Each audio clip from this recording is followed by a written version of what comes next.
Belajar dari Black Death, wabah maut sebelum COVID-19.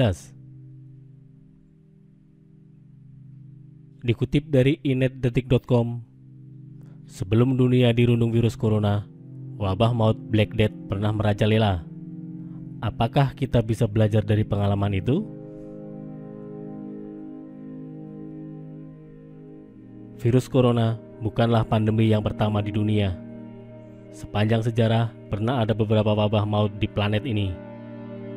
Salah satu wabah besar yang tercatat dalam sejarah adalah Black Death atau bubonic plague yang terjadi pada tahun 1347 sampai 1350. Dihimpun detik iNet, Senin 27 April 2020, berikut perbandingannya dengan COVID-19. Pertama, penyakit berbahaya. Black Death adalah julukan untuk penyakit pes. Menurut Encyclopedia Britannica, ini adalah penyakit akibat bakteri Yersinia pestis. Penyakit ini ditularkan dari tikus ke manusia dengan perantara kutu.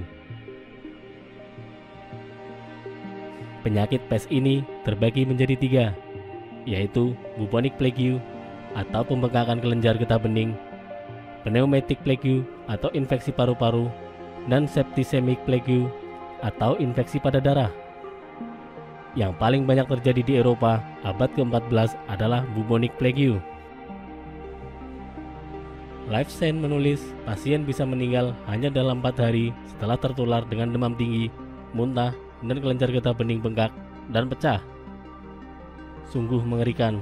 Diperkirakan 25 juta orang atau 30% populasi di Eropa meninggal akibat wabah pes antara tahun 1347 sampai 1351.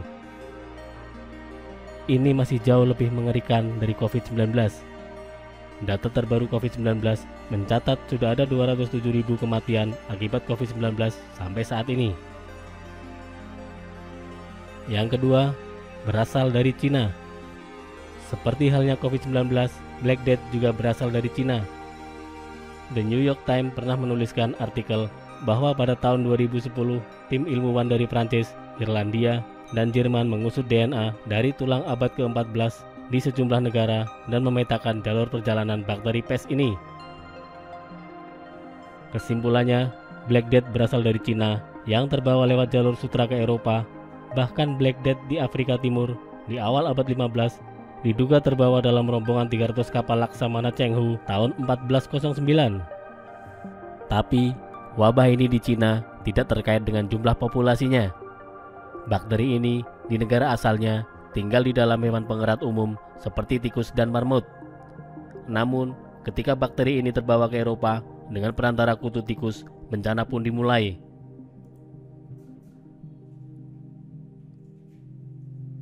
Yang ketiga, merebak di Eropa mulai dari Italia. Virus corona di Eropa paling parah terjadi di Italia. Kondisi ini mirip seperti saat Black Death mewabah di Eropa mulai dari Italia juga. Encyclopedia Britannica menyebutkan wabah pes dari Cina terbawa dalam invasi bangsa Mongol di jalur sutra menuju Crimea tahun 1347. Di sana banyak kapal-kapal dagang dari Genoa, Italia. Tikus-tikus di kapal Italia ketularan kutu pes dari tikus Asia dan terbawa pulang ke negeri asalnya. Dari situlah Italia ketularan wabah Black Death yang sangat parah. Dari Italia, Black Death menyebar ke seluruh wilayah Eropa Barat. Kota terpadat di Italia saat itu adalah Milan, Roma, Napoli, dan Florence. Kondisi di Italia pun luluh lantak. Daily History mencatat penduduk di Florence habis separuhnya. Telah ditotal 33% penduduk Italia meninggal. Black Death di Italia memiliki dampak hancurnya kehidupan sosial dan ekonomi. Bahkan terjadi kekacauan politik, kerusuhan SARA terhadap komunitas Yahudi, dan gereja ditinggalkan jemaatnya. Keempat, penanganan dan pemulihan. Percaya atau tidak, karantina, isolasi, atau metode semacam lockdown diterapkan untuk menyudahi wabah Black Death. Jadi, untuk penanganan COVID-19, jangan remehkan yang namanya social distancing, physical distancing, PSBB, dan metode sejenisnya. Dilansir dari Irish Times, saat wabah Black Death sampai ke Inggris tahun 1665, metode yang umum dilakukan untuk mencegah penularan adalah lokalisir. Dewan Kota mengumumkan semacam perintah siaga wabah.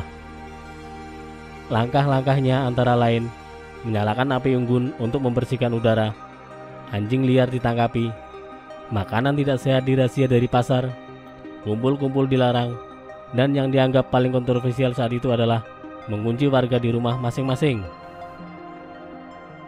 Pelajaran dari Black Death adalah sebuah wabah bisa datang dari mana saja, bahkan tempat yang jauh dengan perantara apa saja, dari kutu sampai udara. Itu sebabnya kita semua mesti siaga, menjaga jarak dan waspada, menerapkan gaya hidup sehat dan bersih. Pembatasan fisik dan sosial bukan hal baru.